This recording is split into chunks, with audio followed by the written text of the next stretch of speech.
Hi, everybody. Thank you for joining me. This is Tal Aviezer from Cast Party with the September 2022 episode of Power Word Talk.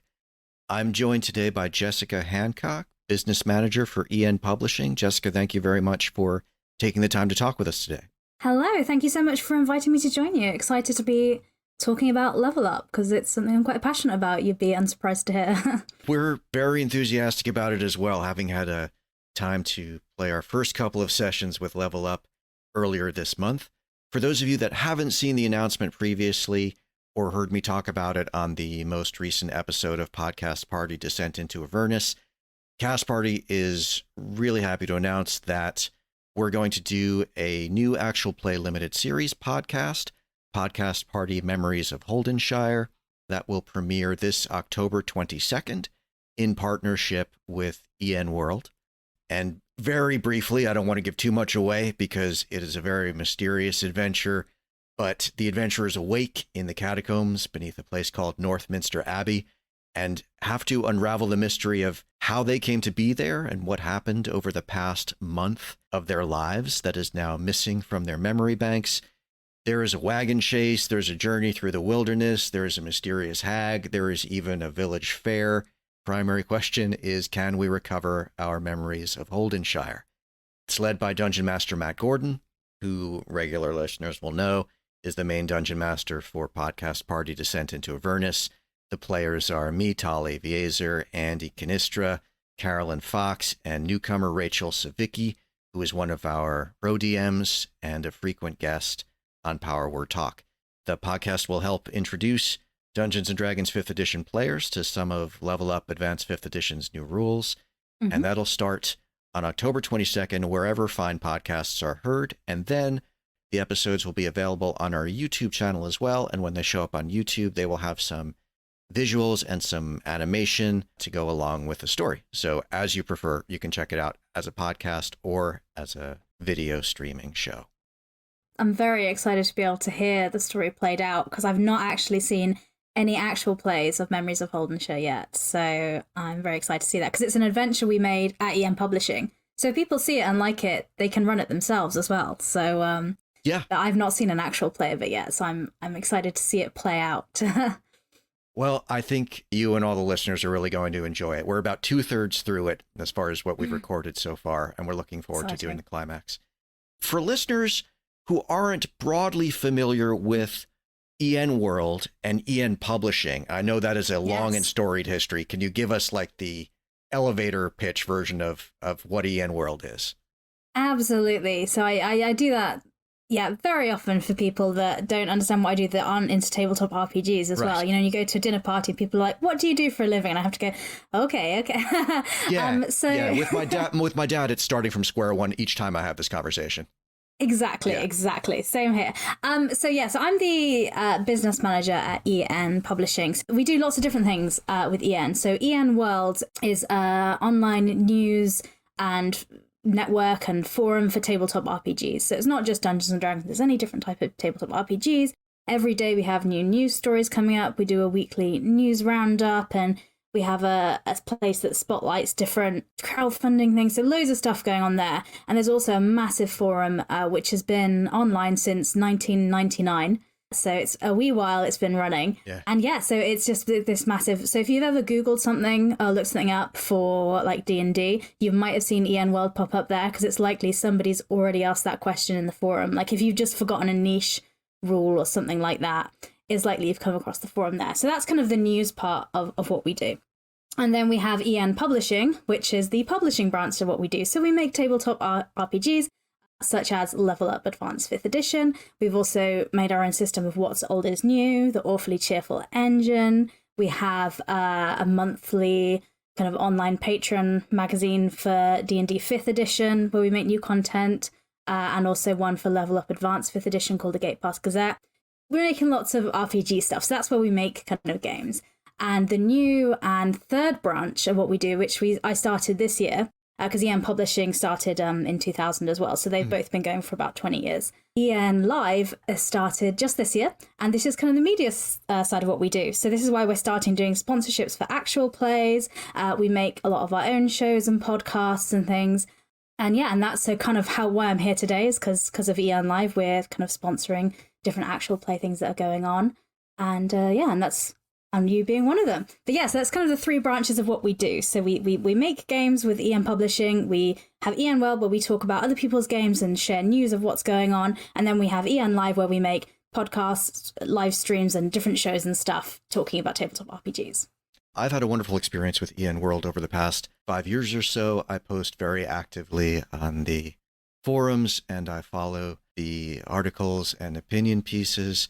And it's a nice place to go for thoughtful and intelligent and well-moderated discourse about TTRPGs in general and Dungeons and Dragons in particular. Mm-hmm. So as a fan, I'm very happy to finally have the chance to be working with Enworld and EN Publishing more directly on this project. It's a real thrill for me. Oh, fantastic. Well, thank you. What was the genesis of Level Up Advanced 5th Edition specifically? Enworld has been publishing Dungeons and Dragons and TTRPG related material for years and years and years, but the idea of doing something specifically to put your own stamp on 5th edition. First of all, I generally say to people, so what is Level Up Advanced 5th Edition? So it's a standalone game that enhances the 5th edition rule sets. So if you already know and love 5e, but you want to add more depth and diversity to the rules, that's what Level Up Advanced 5th Edition is. It's completely backwards compatible with 5e, so you don't need to rebuy all your old books and content. We're not trying to do that. It's completely backward compatible with your adventures, but it just kind of, or it's completely standalone. So if you are brand new, you can also just buy this and you don't need to have kind of anything else. So if you know and love D&D 5e, you're going to be kind of comfortable with what's going on here. And this is something to give you more kind of depth and diversity. And where this kind of came from was like I say, we've been publishing for 20 years, and Russ Morrissey, our CEO, is a huge D&D nerd, as you can probably guess. This has been his life and career for several decades. Because I think everyone that plays D&D enjoys it, but it has like, oh, I wish this would just be different. Or I wish, what if we had this? Or what, just everyone has little things that it's not perfect, because, nothing ever is. And so we sat and we were trying to think of how would we do it? How would we create something new? And we have a massive online communities from the forums on Enworld, on Discord, and on all these other places. We really collaborated with the community. We put out loads of surveys and playtesting for over 2 years. That was kind of saying to people, okay, so if we were going to change up D&D 5e, what would be important to you? What needs to change? What needs to happen? And it was this really nice collaborative process where it kind of grew into the product that it is now. So that was kind of the idea. It's kind of, we really love D&D 5th edition, but we wanted to kind of level it up, really, if not to be too punny about it. What I've noticed in working with the Level Up system, it's quite rich. There's a lot of material there, and it tackles a lot of different aspects of the game. And I just want to echo what you said, that, it makes liberal use of 5th edition's SRD, the open gaming license, as a skeleton to build on. You can entirely just use Advanced Level Up 5e. It has all of the classes are there. There are new original subclasses that have been created in support of all of those classes. Or if there are, I guess, elements of original 5th edition as it currently stands, that you feel like, well, I'm happy with most of this, but it needs a bit of patching in these areas. Yeah. For instance, if you're looking for a little bit more out of the exploration area or the traveling through the wilderness, even just grabbing that in a modular fashion from Level Up 5e and plugging it into your real game, there's a lot of value there. Oh yeah, definitely. And I mean, we have the core books, as you have the Adventurer's Guide, which is, it's all the things to create your characters. It's got all the spells, information about combat maneuvers, exploration acts, and things like that. And then you've also got Trials and Treasures, which goes through, it's kind of, this would be the book for the narrators, which is what we call the game masters. And so you've got all your magical items in there and the full journey rules. And then we have a monster menagerie, which has, as you can imagine, loads of different monsters, which you've taken a different approach to. So some people do just take one of these books and plug it into their 5th edition games. And you can absolutely do that. So you can go all in or just get one element of it that you like, and it's made to be backwards compatible. So it works. Like you say, it can be modular. You can plug in bits and pieces that you like with your 5e games. In the sessions that we've recorded for Podcast Party Memories of Holdenshire, one thing that everyone in our group really enjoyed was Level Up's journey rules and the different activities that characters can do during their travel, like scouting and chronicling and hunting and busking and praying. And each of those carries certain mechanical risks and benefits depending on how well you do them and what how the dice roll. Can you talk a bit about the development of that system? In Level Up, like a third of kind of the book and the content is what we call the exploration pillar. Because we really find that in 5e, there wasn't as much, it's not as much about the journey, it's a lot often about the destination. And I don't know about you, but often in my 5th edition games, I'm guilty of just fast forwarding through the travel time between cities. Absolutely. I find myself montaging it a bit, right? Yeah. I try to paint it, but it's often a little bit one-sided. I don't feel that it has the back and forth dynamic that once you reach a site-based destination, there's a loop between the game master and the players, right, of what's going on. Whereas I feel like for the travel sections, it's often me just trying to give it some flavorful, evocative description of how the journey went, and more or less like a jump cut or a 20 or 30 second narrative for me to get to the part of the game where there's something for the players to do. Definitely. And I think that's something that came back in our feedback and something we kind of wanted to change, because I think the journey can be so much of a thing. And, and I mean, if you look at things like Lord of the Rings, how much of that story is the journey? All of it. That's what it is. Yeah. And so how amazing would that be if you wanted to have that in your stories you're telling at your tables? Journeying is a huge part of the system. So we have kind of regions are a big factor in this. So we have over like 17 different regions in the book that will determine the sort of area you're in, like what's it like, what's the weather like there, what sort of things are you likely to encounter. So it's trying to create kind of a rich world that you can create in there. And the regions have like different DCs for different challenges they might come across, and you also have different encounters that people can take. And also, like I was saying, the weather that will change the journey for people, because if it's snowing heavily, then it's going to be a different journey to if it's like a nice, clear, sunny walk getting to where you're going to want to go. And also, I think what you were mentioning there was journey activities. So it's stuff that people can do when they're, the characters can do when they're on their journey there. So, for example, I think in the book we have about 14 different options of ideas of things that you can be doing. It's for all the different classes. Because I find sometimes in D&D you get like whoever's got really good survival skill kind of shines when you're traveling, and everyone else is just kind of there. Yeah, that's exactly right. This is right the moment for the ranger or the druid to support the rest of the party, and the rest of the party just sort of passively sits there waiting for them to be brought food or fed good berries or whatever else the nature survival based character is doing. But this system offers something for any character to bring to the table. Yes.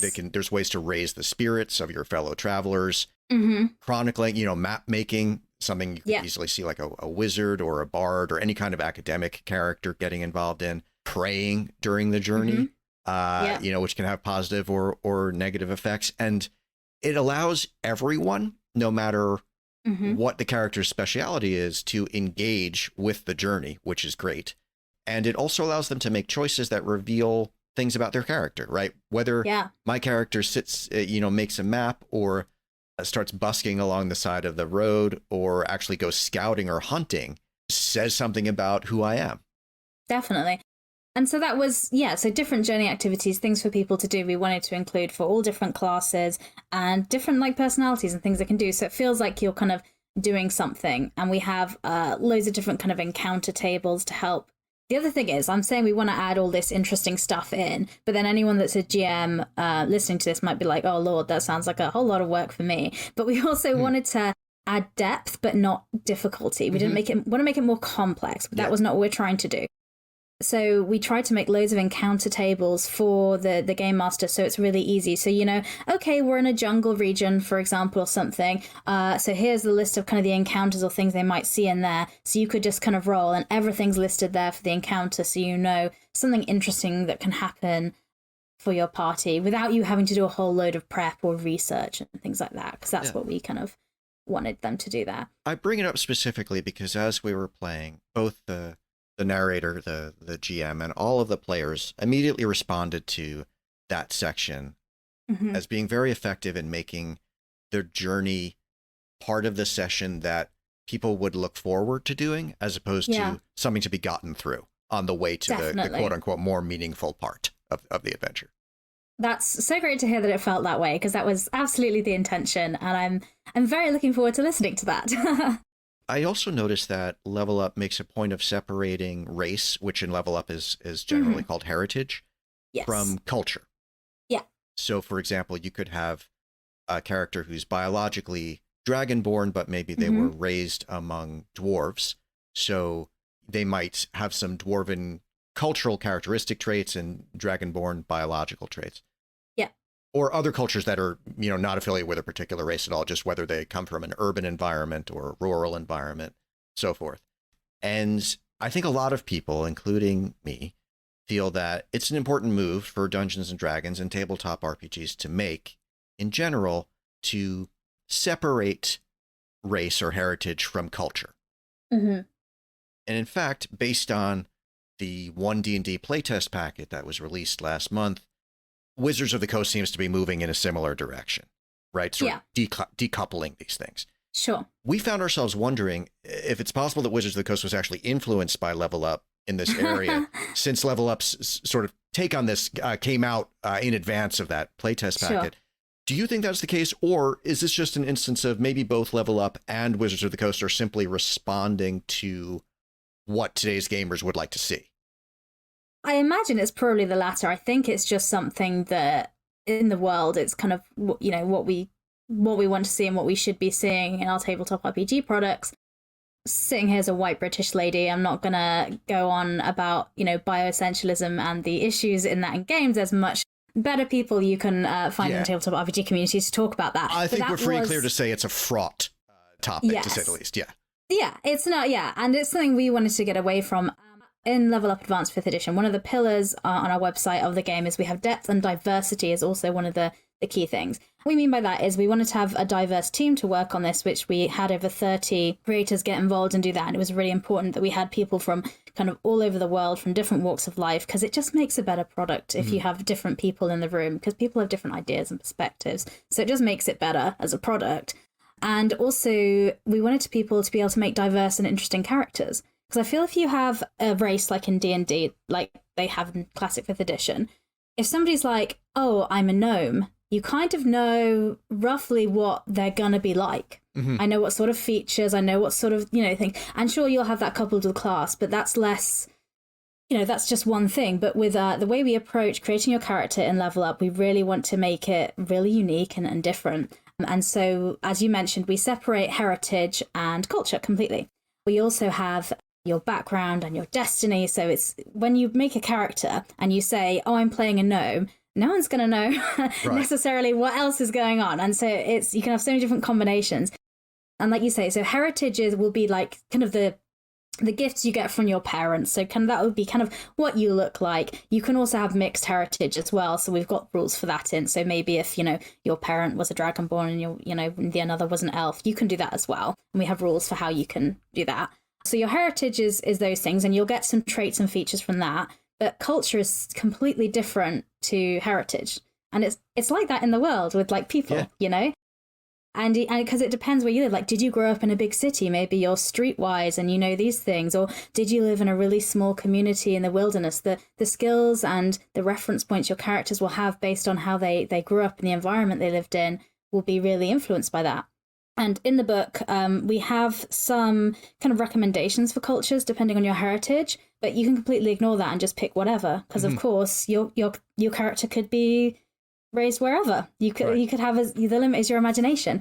And we also have rules for creating your own. So if you're making a completely homebrew campaign and you want to do something really different, we just taught you through, okay, so if you're making your own custom one, make sure you have these kind of things in, like make sure you have 2 features, things like that, to make sure it's balanced with all the other ones. But you can completely create your own. It's because we wanted to have complete diversity with characters, because it's more fun when you play something different. Like how many times have we all played, a particular type of rogue or a particular type of wizard. So, so knowing that you can create something completely customizable and different makes the game more fun.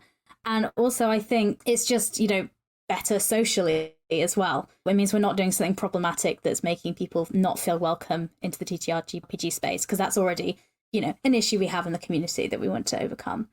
I should mention, if anyone would like to kind of go in and mess around and play with this, heritages and cultures and backgrounds and how they interact with the classes, you can go to levelup5e.com. Mm-hmm. There's a tools section, a5e.tools, and a lot of this material is currently available. I think am I correct in saying this is a beta? That's correct. So we're building like an online tool resource thing, because everyone that plays D&D uses D&D Beyond, and we're so used to that. And this isn't like quite that level, just to be clear. It's very early stages in beta, but we wanted to have an online thing where you could search and look up stuff. And so, you can see all the rules on there. So it's really good for people that are exploring whether or not they think Level Up is a good system for them. And it's also, I use it when I'm playing my games online. I just have it open if I quickly need to reference something and look something up. It's just there for me to use. I very quickly learned to do the same thing when we were running this. It seemed to be the best way to access the content for right now. And I think right now you can just go there. It's a5e.tools. Correct. Perhaps eventually maybe this will be a membership or something. I mean, we're still in the beta. We're still like building it, so it depends kind of what we do with it. But it's completely open at the moment. It's also in beta, so if you find a bug or something in a weird place, bear with us and let us know. There's a place to report those things. So it's being open with it, and I mean, we haven't got the exact plans of it, but I imagine it's something that if you buy the book, you would have access to, because why not? Yeah. But at the moment, it's completely open, so you can go and have a look right now. Yeah. So if you're interested in checking out the journey activities that we mentioned earlier, or the character building content that we were just discussing, it's all there. Or all of the rules are on there. Yeah. So yeah. Another new rule system that I wanted to mention, because I've talked about previously on this show, that two different tables that I'm not crazy about in current 5th edition are Madness and Exhaustion. Sure. In the case of Madness, I actually think it's a bit insensitively handled and almost a bit Victorian in its presentation.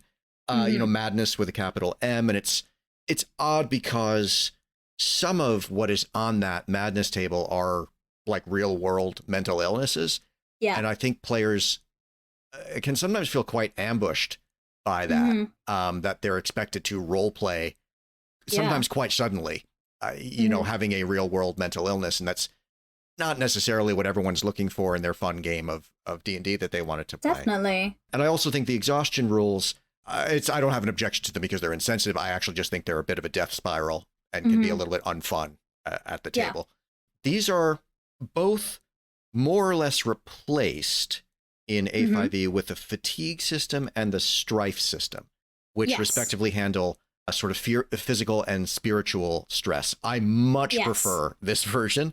Yeah. And I think I'm likely to use these even when I'm playing, regular 5th edition. 5e. Yeah. Can you talk a bit about how these rules differ for A5e?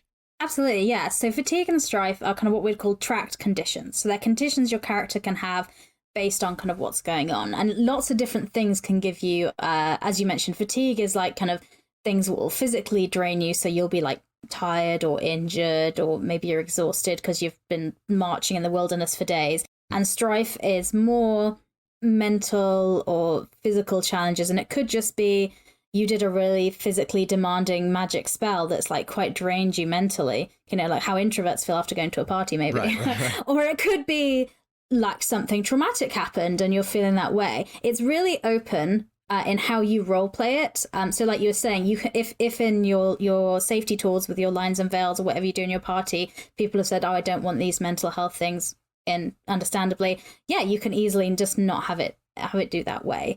But how that works is you will get different challenges, obstacles, or magic spells that can cause you to gain fatigue or strife. There's loads of different ways it can do that. The levels go from 1 to 7, and at 7, your character's what we'd call doomed and will die. So like for fatigue, at the first level you just can't sprint or dash, so you just can't run around. And then at level 2 you kind of get disadvantage on strength and dexterity and constitution checks, and it kind of goes on like that. So as it goes up, you get more kind of disadvantages on your character, and the fatigue ones are all kind of physically based. I think that incremental progression or incremental degression, as the conditions get worse and worse, is more gradual and less of a sort of falling off the sheer face of the cliff, which is how the exhaustion rules feel to me. I think the first level of exhaustion is disadvantage on every skill check. So it's from getting one level of exhaustion, you're suddenly bad at everything. Yes. Whereas this sort of, I think, not that I'm looking for verisimilitude or a simulator out of a Dungeons and Dragons or an A5e game necessarily, but it feels more, okay, I understand this is the onset of a gradually worsening condition that still is playable at the table and doesn't immediately shut off so many avenues for me as a player. Absolutely. And like I just said, like at fatigue at level 1, you just can't sprint or dash. That kind of is, I'm sure everyone's like, well, I can think of loads of stuff I can do where I'm not going to be dashing and stuff. So that's fine. I can manage that. And Strife is the same. It has lots of different levels. Like at the first level, you just get disadvantage on intelligence, wisdom, and charisma. So all your physical stuff is fine. And then it kind of just increases like that in the same way. But yeah, the idea of it is completely that it's really customizable. It's open, so it doesn't have the issues that you mentioned with the 5th edition one. And you can lose a level by having a long rest in kind of a safe haven. So if you have a sleep somewhere safe, not somewhere on the road maybe, then you can go down a level as well. So a long rest will kind of sort you out as well. And these systems also interact with some of the journey rules that we were talking about earlier. Like I noticed there's one, if you succeed at an attempt to raise your party's spirits, along the journey by telling them an inspiring tale or performing or something like that, it will insulate them a bit from having strife. Yes. Sort of put them in a good state of mind so they're more resistant to the effects of that. Absolutely. There's also lots of features that different characters can choose and select which affect fatigue and strife as well. So you'll see it throughout the rule book. Some things will say, oh, if you have this feature, then when normally you would, get fatigue for not resting, you don't get it. Well, there's lots of things around that you can do, which makes your character more customizable. Because perhaps your character's really hardy and used to staying up really long hours, so they have that feature, so they don't, get fatigued as easily as others. So, yeah. Shifting gears a little bit, can we talk about the actual play shows? Absolutely. Podcast Party Memories of Holden Shire is one of 3, I believe, that will be produced during this quarter. That's between October and December 2022. And I believe each group will do at least 6 episodes of their show during that period. Some groups, I guess, may just continue playing those adventures longer, but there will be at least 6 put out by all of us during that period. And this has been going on for a bit, I believe, right? We're not the first sort of cohort of... You were the second. You were nearly the second. Yeah, so this comes back to what I was saying about EnLive that was launched this year. We produce our own content on EnLive, like we have our own, the official Level Up Advanced 5th Edition campaign, which is on our own sites, which is called the Starcross Seaway, which is fantastic. But we love seeing the community create content. For me, because I sit in the office doing, level up things, making it at home, and it's so awesome to see people playing the game and enjoying it. And so we wanted to have an initiative to help support content creators that were making things using Level Up. Because it's nice for us. It's promoting what we do, and it's a way for us to support content creators because it's not an easy thing to do. And so we started last quarter. We picked 3 different content creators, and that can be a podcast or a live stream. And we sponsor them for the quarter. A lot of people like Hey Just Akira, who we sponsored last season, is continuing their Level Up campaign, and they were running it before we sponsored them. Some people just do like a particular, like a short kind of campaign, like Took, I guess, just did a 6 kind of session, like a heist campaign that was just for that. But yeah, so it's a whole variety of things. So what we've got this quarter is You Good Cells, which you've already kind of talked through, which is a podcast. And then we have 2 actual plays that will be taking place on Saturdays and Sundays. And those will be on Twitch. Those are on Twitch, yeah. So one we have is the Tales of Initiative, which is twitch.tv/Tales of Initiative. And if you go to enliverpg.com, you can find links to all of these. So don't feel like you have to take notes when I'm talking right now. There's all the links on there. Yeah, I will also, incidentally, for the listeners, I'll drop a lot of these links into the show notes of the podcast as well. So Perfect. So you can check that. But the Tales of Initiative are running every Sunday, and that's starting October 2nd, so very soon. And this is really exciting because they're starting a big campaign in this homebrew universe, and they're going to be playing through from level 1 to 20. Oh, wow. Not in this next quarter, because that would be too big. Yeah. But like long term. So this is going to be going on for a long time. And it's great for us because they're excited to explore the level up rules as you get up to higher levels. Because in 5e, sometimes at higher levels, like things get a bit difficult to manage, and we've tried to kind of balance that in Level Up Advanced 5th edition, so they're excited to get up there. But yeah, so they're creating this new world, and it's called the Dawn of Vengalia. So the idea is that there's this new world that was created by the gods, but they're kind of creations separated into different cultures and factions and started warring, and now the gods are kind of trying to bring them back together. And so they're all the different player characters are people from different cultures across the world that are coming together to try and end these years of wars that have been going on. But unbeknownst to them, something evil is lurking in the background to stop them. Dun dun dun. So that's the kind of setup for that one. It's going to be a really long running campaign, and they've got this really big, rich world with loads of lore, and they put loads of work into it. So I'm really excited to see that. And they're a group of different actual play kind of content creators and streamers that are based on trying to have a really diverse group of different people doing stuff. So yeah, we're really excited to work with them. And we also have on every Saturday, which is starting 15th of October, is Table Quests. And again, they're a group of different RPG players from all around the world, and they want to come along and tell awesome stories. And theirs is it's going to be like a 6 episode long heist story. So we love a heist. So this team of misfits are going to try and steal this magic crystalline wish so they can change their destiny. But it seems like the issue will be whether or not they can actually work together and pull this off, or they'll end up just double-crossing each other. So that's going to be really fun. And I'm a sucker for a heist story, so that's Table Quests on Twitch. Great. Will there be another cohort for like Q1 2023? Should content creators be thinking about like pitching for that at this point? There will. Okay. Yes, we will. So we're planning on doing this we're going to be doing this rolling. So we'll be doing that into 2023 as well. So it's if you go to enliverpg.com/sponsorship, the form to apply for the next quarter, which will be January through March, isn't up yet, but it will be going up in there soon. So you can apply on there. Awesome. But pretty much this is a way for us to kind of get really awesome stories out there. And whenever we pick 3 people for the quarter, we try and pick different groups. So we've got a variety of different things at different times for people to enjoy. Great.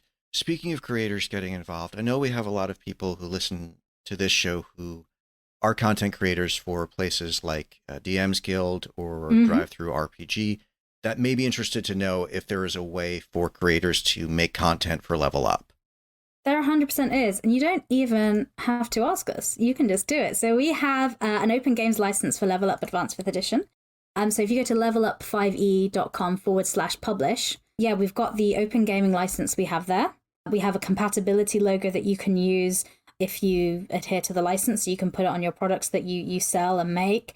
You don't need to notify us or give us payment or anything like that. You just can go ahead and do it. Just go to that page, make sure you're following the terms of the license in there.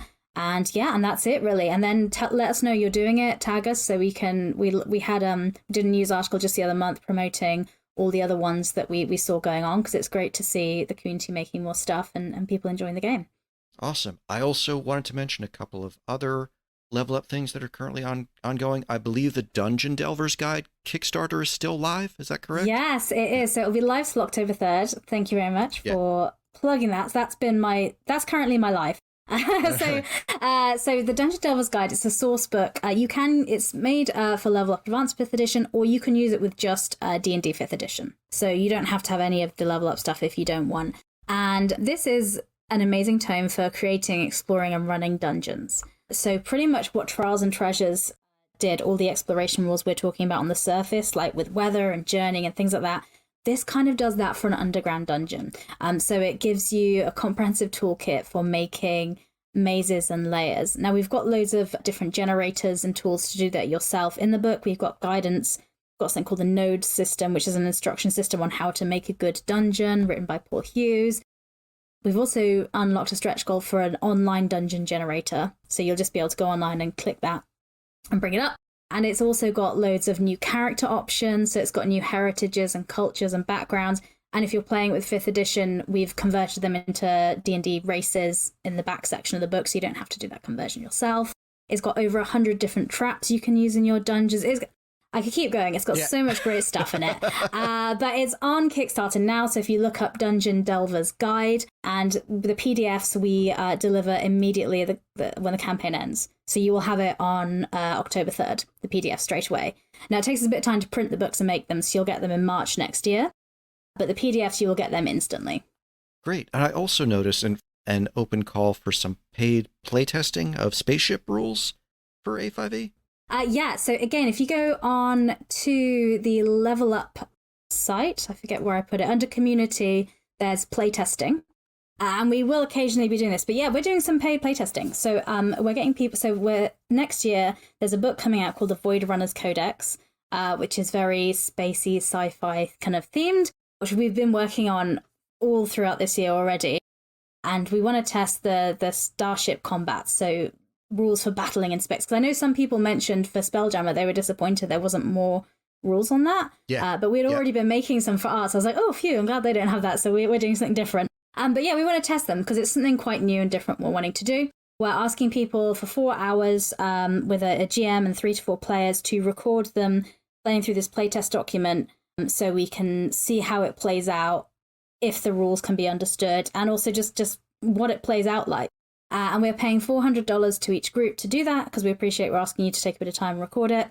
We're not going to publish these recordings anywhere. It's just for us internally to watch and see, because it really helps us see how the flow of it goes and if the rules are understood and if it's fun, because that's the main thing. So players and GMs, if you're planning to be playing Dungeons and Dragons anyway, and perhaps if you're running something like Light of Xerxes that's just come out and you are a little bit disappointed with the rules for ship-to-ship combat and interactions, and you're willing to have your session recorded on Zoom, you might as well make a little money playtesting this material. Yeah, that would be great. Yes, you can apply on the 26th of September. We will select a number of groups to kind of go ahead and do the playtesting. But if you don't get picked for this round, we're probably going to be doing other waves for different books and things. So we may ask to contact you about other playtests we're doing as well. And we're trying to get a different range of people from different places in the world as well, because that's just useful for us to know if it's universal. Great. Jessica, is there anything else that we didn't hit on regarding Level Up that you would like to mention before we go? Gosh, so much, but probably that I can't think in the time. Just pretty much, if you're intrigued about how this works, obviously check out Cast Party's Memories of Holden, because that's an adventure that's designed to kind of introduce you, if you're a D&D 5e player, into the differences in Level Up. So that'll be perfect to listen to. You can also purchase that adventure on our site on enpublishingrpg.com. So if you listen to it and you're like, I'm going to run this for my group, you can grab that there. And everything else is on levelup5e.com. There's a whole resources pages with information on the tools site and character sheets and examples of different characters and all the different virtual tabletop platforms it runs on, like Roll20, Foundry, and Fantasy Grounds. So yeah, that's just a wealth of information there. And if you have any questions, just reach out on social media. We're EN Publishing RPG most places, and it'll probably be me that answers your question. So feel free to get in touch and ask. Great. Yeah, so Podcast Party Memories of Holdenshire will premiere on October 22nd, right here in this same feed where you are listening to this podcast, or in the same YouTube channel where you are watching us do this episode of Power Word Talk. Jessica, thank you so much for joining me. This has been great. I can't wait for you to hear the show. I'm curious to hear what you think about it. Mm-hmm. I am, again, Tal Aviezer from Cast Party, cast-party.com. But thank you so much for listening to this. And Jessica, thank you for joining me. Thank you so much for having me on. Really excited to see the show.